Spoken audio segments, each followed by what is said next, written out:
ঠিক এই কারণেই আমি পাকিস্তানকে চিটিংবাজ বলি। 1 ফেব্রুয়ারি যে পাকিস্তান সরকার জোর গলায় হুঙ্কার দিয়ে ঘোষণা করেছিল যে 15 ফেব্রুয়ারি ভারতের বিরুদ্ধে ম্যাচ পাকিস্তান খেলবে না, সেই পাকিস্তান সরকারই 10 ফেব্রুয়ারি অফিসিয়ালি টুইট করে জানালো যে হ্যাঁ, পাকিস্তান ভারতের বিরুদ্ধে 15 ফেব্রুয়ারি ম্যাচটা খেলবে। মাঝের এই 9 দিনে অনেক নাটক হয়ে গিয়েছে। পাকিস্তান অনেক চেষ্টা করেছে আইসিসির কাছ থেকে ভিক্ষা আদায় করার। আসলে না খেলার বাসনা পাকিস্তানের কোনো সময় ছিল না। পাকিস্তান চাইছিল 15 ফেব্রুয়ারি ম্যাচটা নিয়ে আইসিসিকে তারা একটা চাপে রাখবে, আর সেখান থেকে যদি কিছু কোনোভাবে কোনো উপায় ভিক্ষা আদায় করা যায় সেই প্রসেসে তারা কিন্তু নেমেও পড়েছিল। সেই জন্য তারা কিন্তু আইসিসির কাছে 4টা শর্ত রেখেছিল। ভারত পাকিস্তানের মধ্যে বাইল্যাটারাল সিরিজ চালু করতে হবে, ভারত পাকিস্তান আর বাংলাদেশের মধ্যে ট্রাই সিরিজ চালু করতে হবে, এছাড়াও আইসিসি থেকে পাকিস্তান আর বাংলাদেশ যে রেভিনিউ পায় তার শেয়ার পার্সেন্টেজ বাড়াতে হবে। আর 4 নম্বর পয়েন্ট ছিল যে বাংলাদেশ ওয়ার্ল্ড কাপ বয়কট করেছে, তার জন্য বাংলাদেশ বোর্ডকে কোনো শাস্তি দেওয়া যাবে না, কোনো স্যাংশন আনা যাবে না, কোনো ব্যান করাও যাবে না। আইসিসি কিন্তু পাকিস্তানের এই মামাবাড়ির আবদার মেনে নিতে চায়নি। প্রথম 3টে দাবি তো একদম সোজাসুজি ভাবে রিজেক্ট করে দিয়েছিল আইসিসি।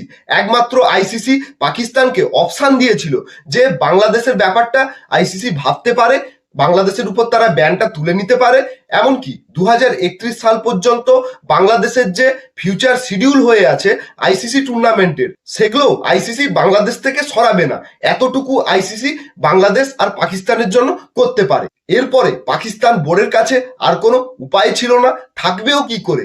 এই ট্রফি চোর পাকিস্তান বোর্ডের সেরকম অবস্থা কোথায় আছে, সেরকম অকাত কোথায় আছে যে আইসিসিকে জোর করে আইসিসির কাছ থেকে তাদের দাবিগুলো আদায় করতে পারবে। সুতরাং কোনো উপায় না দেখে পাকিস্তান বোর্ড অবশেষে তাদের ড্রামা দা এন্ড করতে বাধ্য হলো এবং অফিসিয়ালি ঘোষণা হয়ে গেল যে 15 ফেব্রুয়ারি কলম্বোতে ভারত আর পাকিস্তানের ম্যাচটা অবশেষে হতে চলেছে। সুতরাং আগেই যেমন বলেছিলাম যে পাকিস্তানের ভারতের বিরুদ্ধে ম্যাচ না খেলাটা পুরোটাই একটা ড্রামা ছিল, অবশেষে সেটাই প্রমাণিত হলো।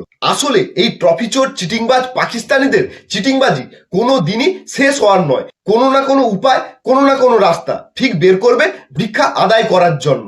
আসলে এইভাবে ভিক্ষা চেয়েছে পাকিস্তান বোর্ড আর বাংলাদেশ বোর্ডের আর কতদিন চলবে?